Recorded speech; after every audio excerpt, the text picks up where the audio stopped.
നമസ്കാരം.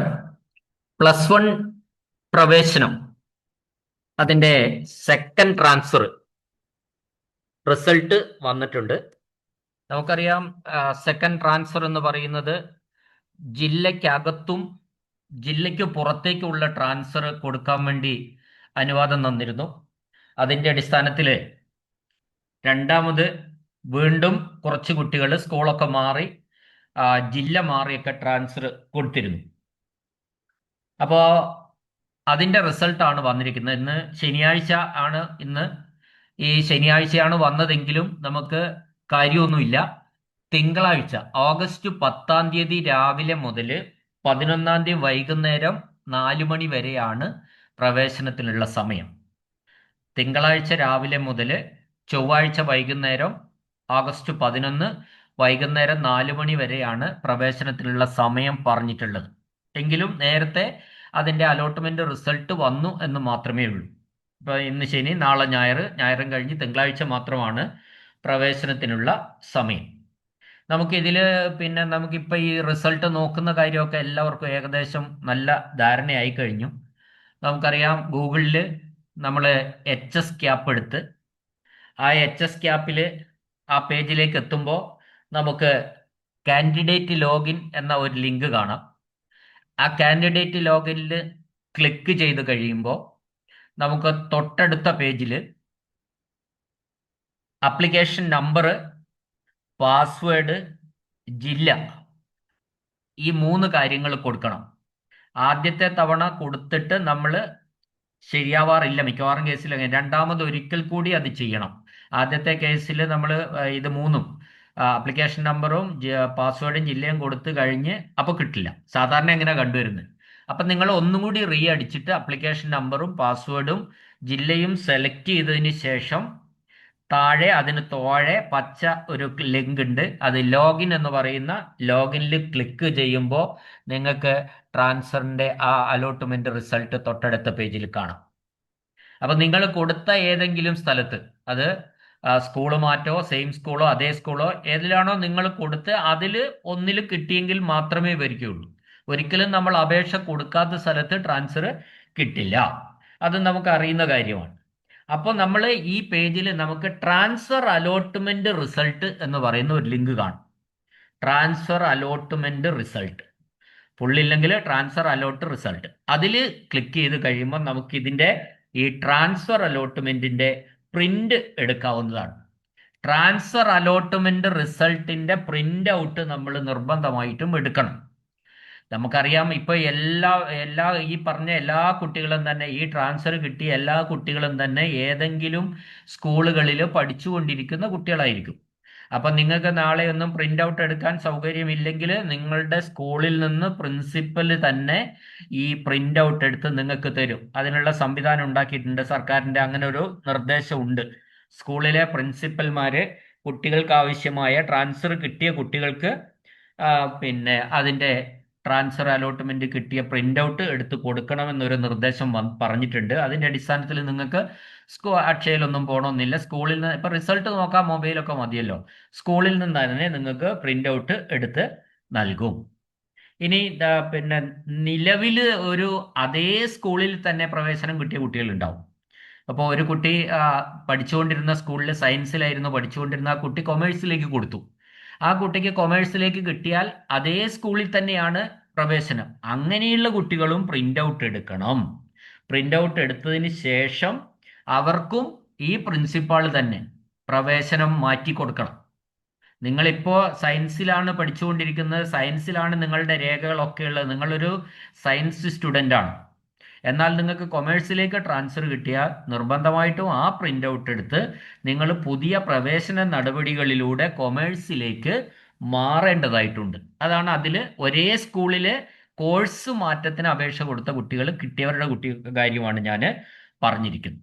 ഇനിയിപ്പോൾ ഇതിൽ ശ്രദ്ധിക്കാനുള്ള പ്രധാനപ്പെട്ട കാര്യം എന്താണെന്ന് വെച്ചാൽ, നമ്മൾ സ്കൂള് മാറിപ്പോകുന്നുണ്ടെങ്കിൽ, വേറൊരു സ്കൂളിലേക്കാണ് നമ്മളുടെ ട്രാൻസ്ഫർ എങ്കിൽ, നമ്മൾ നിർബന്ധമായിട്ടും ഈ സ്കൂളിൽ നിന്ന് എല്ലാ ഡോക്യുമെന്റ്സും വാങ്ങണം. ആ ഡോക്യുമെന്റ്സ് എന്ന് പറയുന്നത് നമ്മൾ കൊടുത്ത സർട്ടിഫിക്കറ്റുകൾ തന്നെയാണ് നമുക്ക് തിരിച്ചു തരുന്നത്. ഒരു മാറ്റം ഉണ്ടാവും. ആ മാറ്റം എന്ന് പറയുന്നത് നമ്മൾ അവിടെ കൊടുത്തത് 10ാം ക്ലാസ്സിൽ നിന്ന് നമുക്ക് കിട്ടിയ ടി സി ആണ്. എന്നാൽ നിങ്ങൾക്ക് ഇപ്പം തരുന്നത് +1 നിങ്ങൾ ഇന്ന കോഴ്സിൽ പഠിച്ചുകൊണ്ടിരിക്കുകയായിരുന്നു എന്ന് പറഞ്ഞ ടി സിയാണ് നിങ്ങൾക്ക് തരിക. ടി സി മാറ്റം ഉണ്ടാവും. ടി സിയിലും മാത്രമേ മാറ്റം ഉണ്ടാവുള്ളൂ. ബാക്കി എല്ലാം അത് തന്നെയായിരിക്കും നിങ്ങൾക്ക് എടുത്തു തരിക. നിങ്ങൾ ആ സ്കൂളിൽ പ്രവേശന സമയത്ത് കൊടുത്ത എല്ലാ സർട്ടിഫിക്കറ്റുകളും അതുപോലെ നിങ്ങൾക്ക് തരും. എക്സെപ്റ്റ് വൺ, അതായത് ഒരു കാര്യം മാത്രം മാറ്റമുണ്ട്. അത് ടി സി ആണ്. ടി സി നിങ്ങൾക്ക് പുതിയ ടി സിയാണ് തരിക. ഇപ്പം +1 പഠിച്ചുകൊണ്ടിരിക്കുന്ന സ്കൂളിൻ്റെ ടി സി ആയിരിക്കും തരിക. രണ്ടാമത്തെ ഒരു കാര്യം, ഇത് വാങ്ങിക്കൊണ്ട് നിങ്ങൾ രക്ഷിതാവിനെയും കൂട്ടി വേണം പുതിയ സ്കൂളിൽ പോയി ചേരാൻ. ട്രാൻസ്ഫർ കിട്ടിയ കുട്ടികൾ രക്ഷിതാവിൻ്റെ ഒപ്പം വേണം പുതിയ സ്കൂളിൽ ചേരാൻ വേണ്ടി. മറ്റൊരു കാര്യം ശ്രദ്ധിക്കേണ്ടതെന്ന് വെച്ചാൽ, ഈ ട്രാൻസ്ഫർ കിട്ടിയ കുട്ടികൾ നിങ്ങൾ ഇപ്പം പഠിച്ചുകൊണ്ടിരിക്കുന്ന സ്കൂളിൽ കൊടുത്ത PTA ഫണ്ടും കോഷൻ ഡിപ്പോസിറ്റും നിർബന്ധമായിട്ടും തിരിച്ചു വാങ്ങണം. രണ്ട് കാര്യങ്ങളാണ്. PTA ഫണ്ടായിട്ട് എത്ര രൂപ കൊടുത്തോ അത് 500 കൊടുത്തിട്ടുണ്ട്, 400 കൊടുത്തിട്ടുണ്ട്, 1000 കൊടുത്തവരുണ്ട്, 2000 കൊടുത്തവരൊക്കെ ഉണ്ട്. അവിടെയൊക്കെ തന്നെ ആ PTA ഫണ്ടായിട്ട് കൊടുത്ത പണം മാത്രമല്ല, കോഷൻ ഡിപ്പോസിറ്റ് എന്ന് പറയുന്ന ഒന്നുകൂടി ഉണ്ട്. ആ രണ്ട് സംഖ്യകളും നിങ്ങൾ അവിടുന്ന് തിരിച്ചു വാങ്ങണം. എന്തുകൊണ്ടാണ് ഇങ്ങനെ തിരിച്ചു വാങ്ങണം എന്ന് പറയുന്നത് എന്ന് ചോദിച്ചാൽ, നിങ്ങൾക്ക് പുതിയതായി പ്രവേശനം കിട്ടിയ ട്രാൻസ്ഫർ കിട്ടിയ സ്കൂളിൽ നിങ്ങൾ ഇത് നിർബന്ധമായിട്ട് കൊടുക്കണം. അപ്പം ഇവിടുന്ന് കിട്ടിയില്ലേ പിന്നെ നിങ്ങൾ അവിടെ കൊടുക്കാൻ വേറെ പണം നിങ്ങൾ കരുതേണ്ടി വരും. അങ്ങനെ ഒരു പ്രശ്നമുണ്ട്. അപ്പോൾ PTA ഫണ്ട് പുതിയതായിട്ട് നമ്മൾ ചെല്ലുന്ന സ്കൂളിൽ അവിടെ കൊടുക്കണം. അത് ഞാൻ പഴയ സ്കൂളിൽ കൊടുത്തതെന്ന് പറഞ്ഞാൽ മതിയാവില്ല. കോഷൻ ഡിപ്പോസിറ്റ് നമ്മൾ പുതിയതായിട്ട് ചെല്ലുന്ന സ്കൂളിൽ ഇപ്പോൾ കൊടുക്കണം. അത് ഞാൻ പഴയ സ്കൂളിൽ കൊടുത്തിരുന്നതെന്ന് അവിടെ പറഞ്ഞാൽ അതും അവർ സമ്മതിക്കില്ല. ഇത് രണ്ടും നിയമപരമായിട്ടുള്ള കാര്യങ്ങൾ തന്നെയാണ്. അത് ആ രീതിയിൽ നമ്മൾ തിരികെ വാങ്ങാൻ വേണ്ടി ശ്രദ്ധിക്കണം. കാരണം പുതിയ സ്കൂളിൽ നിങ്ങളോട് ഇത് രണ്ടും അവിടെ മേടിക്കും. പിന്നെ നിങ്ങൾ കോഴ്സാണ് മാറുന്നതെങ്കിൽ, ഇപ്പോൾ സയൻസിൽ നിന്ന് ഈ സ്കൂളിൽ നിന്ന് വേറൊരു സ്കൂളിലേക്ക് കൊമേഴ്സിലേക്കാണ് മാറുന്നതെങ്കിൽ, ആ ഫീസ് കൊടുത്ത മറ്റു ഫീസുകൾ ഇവിടെ കൊടുത്തതിൽ എന്തെങ്കിലും വ്യത്യാസമുണ്ടെങ്കിൽ ആ വ്യത്യാസം മാത്രം പുതിയ സ്കൂളിൽ അടച്ചാൽ മതി. അത് അധികം ഒന്നും ഉണ്ടെങ്കിൽ തന്നെ ഇപ്പോൾ കൊമേഴ്സിൽ നിന്ന് സയൻസിലേക്ക് മാറുന്ന കുട്ടികൾക്ക് ചെറിയൊരു പൈസ, വളരെ ചെറിയ തുച്ഛമായ ഒരു പൈസയുടെ വ്യതിയാനം മാത്രമേ അതുണ്ട്. അത് മാത്രമേ കൂടുതലായിട്ട് അടയ്ക്കേണ്ടതായിട്ട് ഉള്ളൂ എന്നാണ് പറയാനുള്ളത്. ഇവിടെ നമ്മൾ ഇപ്പോൾ ഈ സെക്കൻഡ് ട്രാൻസ്ഫർ സംസ്ഥാനത്തൊട്ടാകെ പറയുകയാണെങ്കിൽ വളരെ കുറച്ച് കുട്ടികൾക്ക് മാത്രമേ ഈ സെക്കൻഡ് ട്രാൻസ്ഫർ കിട്ടിയിട്ടുള്ളൂ. പിന്നെ സംസ്ഥാനത്ത് ഇപ്പോൾ പറയുന്ന അനുസരിച്ച് 7380 പേർക്ക് മാത്രമേ സംസ്ഥാനം ഒട്ടുക്കും ട്രാൻസ്ഫർ കിട്ടിയിട്ടുള്ളൂ. അതിൽ ജില്ല മാറി കിട്ടിയവരെന്ന് പറയുന്നത് 591 പേരാണ്. 591 പേർക്കാണ് ജില്ല മാറി കിട്ടിയിട്ടുള്ളത്. എന്നാൽ പിന്നെ ആകെ ട്രാൻസ്ഫർ എന്ന് പറയുന്നത് പിന്നെ സ്കൂളും കോഴ്സും മാറിയവർ 3457 പേരാണ്. രണ്ടും മാറി, സ്കൂളും മാറി കോഴ്സും മാറിയ കുട്ടികൾ 3457 പേരാണ്. ഒരേ കോഴ്സ് തന്നെ സ്കൂൾ മാറിയവർ, ഒരേ കോഴ്സ് സ്കൂൾ മാറിയവരെന്ന് പറയുന്നത് പിന്നെ 2372 പേരാണ്. കോഴ്സ് മാറിയവർ 1551 പേരും. അപ്പം ഇത് സംസ്ഥാനത്തെ ഒട്ടുക്കുള്ള കണക്കാണ്. അപ്പോൾ വളരെ ഓരോ ജില്ലയും എടുത്തു കഴിഞ്ഞാൽ വളരെ ഒരുപാട് കുട്ടികൾ അപേക്ഷിച്ച 90% കുട്ടികൾ അല്ലെ 80% കുട്ടികൾക്കും കിട്ടിയിട്ടില്ല എന്നുള്ളതാണ് സത്യം. വളരെ കുറഞ്ഞ കുട്ടികൾക്ക് മാത്രമേ കിട്ടിയിട്ടുള്ളൂ. കാരണം എല്ലാവരും ഒരിടത്തൊക്കെ ഒന്ന് ഉറച്ചു, വേര് പിടിച്ചു. അവർക്ക് ഇനി അവിടെ നിന്ന് പോകാൻ താല്പര്യമില്ല എന്നുള്ള ഒരു കുഴപ്പമുണ്ട്. അപ്പോൾ ആരെങ്കിലുമൊക്കെ ഏതെങ്കിലും സ്കൂളുകളിൽ നിന്ന് അങ്ങോട്ടും ഇങ്ങോട്ടും പോയാൽ മാത്രമേ ഈ അപേക്ഷിക്കുന്നവർക്ക് കിട്ടുള്ളൂ. അപ്പം മിക്കവാറും കുട്ടികൾ ചേർന്നവർ, ഈ ട്രാൻസ്ഫർ കൊടുക്കാത്തവർ പോകാൻ തയ്യാറല്ല കുറേ കുട്ടികൾ. അപ്പോൾ ട്രാൻസ്ഫർ കൊടുക്കാൻ അവിടെ ഒഴിവുകൾ ഇല്ലാതെ വരും. പിന്നെ മാത്രമല്ല, നമ്മൾ ഓൾറെഡി ഒരു ഫസ്റ്റ് ട്രാൻസ്ഫർ നടത്തിയതാണ്, ജില്ലയ്ക്കകത്തുള്ള ഒരു ട്രാൻസ്ഫർ നടത്തി കഴിഞ്ഞതാണ്. അതുകൊണ്ടും അപേക്ഷകരുടെ എണ്ണം വളരെ കുറഞ്ഞു. പിന്നെ ഇഷ്ടപ്പെട്ട സ്കൂളിൽ ഒഴിവുകൾ നിലവിൽ ഇല്ലാത്ത പ്രശ്നവും, അങ്ങനെ പല പ്രശ്നമാണ്. ഒരുപാട് കാരണങ്ങൾ കൊണ്ടാണ് ഈ ട്രാൻസ്ഫർ കിട്ടുന്ന കുട്ടികളുടെ എണ്ണം കുറഞ്ഞത്.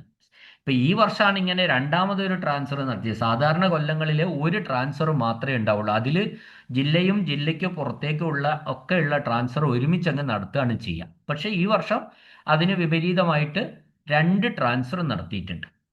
ഇനിയും പിന്നെ ഇപ്പോഴും ഒരു 32,000-ഓളം വേക്കൻസികൾ കിടക്കുന്നുണ്ട്. എന്നാൽ ഒരുപാട് കുട്ടികൾക്ക് പ്രവേശനം കിട്ടാതുണ്ട്. കുട്ടികൾ പ്രവേശനം കിട്ടാത്ത കുട്ടികളുള്ള ഏരിയയിലൊന്നും സ്കൂളിൽ കോഴ്സുകൾ ഒഴിവുമില്ല. അങ്ങനെയുള്ള പ്രശ്നങ്ങൾ നിൽക്കുന്നുണ്ട്. എനിവേ ഒരു സപ്ലിമെന്ററി കൂടി വരാനുള്ള സാധ്യത ഗവൺമെന്റിന്റെ ഭാഗത്ത് നിന്ന് വരുന്നുണ്ട്. അതും കൂടി കഴിഞ്ഞായിരിക്കും സ്പോട്ട് എന്നാണ് പറയുന്നത്. ഇത്രയും ഒഴിവുകൾ കിടക്കുന്നതുകൊണ്ട് ചിലപ്പോൾ ഒരു സപ്ലിമെന്ററിയും കൂടി വരാം. ഇല്ല എങ്കിൽ അടുത്തത് സ്പോട്ടായിരിക്കും.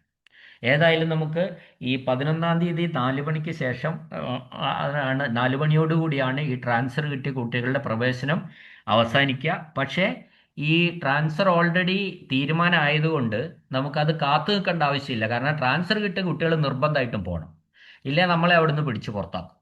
എനിക്ക് ട്രാൻസ്ഫർ കിട്ടി, പക്ഷേ എനിക്ക് വേണ്ടായിരുന്നു, ഞാനിനി പോകുന്നില്ല, എനിക്ക് പുതിയ സ്കൂൾ വേണ്ട, ഞാൻ ഇവിടെ തന്നെ പഠിച്ചോളാം എന്നൊക്കെ ആരെങ്കിലും പറഞ്ഞാൽ പ്രിൻസിപ്പൽ പറയും നമ്മളെ പറഞ്ഞു വിടും അവിടുന്ന്. അത് നടക്കൂല.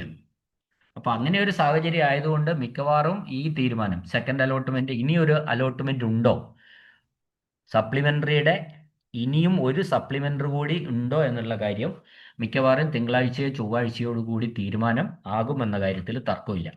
അല്ലെങ്കിൽ ഉടൻ തന്നെ ഒരു സ്പോട്ട് നടക്കും. എന്ത് തന്നെയായാലും 15-ാം തീയതിക്ക് മുമ്പ് പ്രവേശനമൊക്കെ തീരുന്ന രീതിയിലേക്ക് കാര്യങ്ങൾ വന്നിട്ടുണ്ട് എന്നുള്ളതാണ് സത്യം. ഓക്കെ.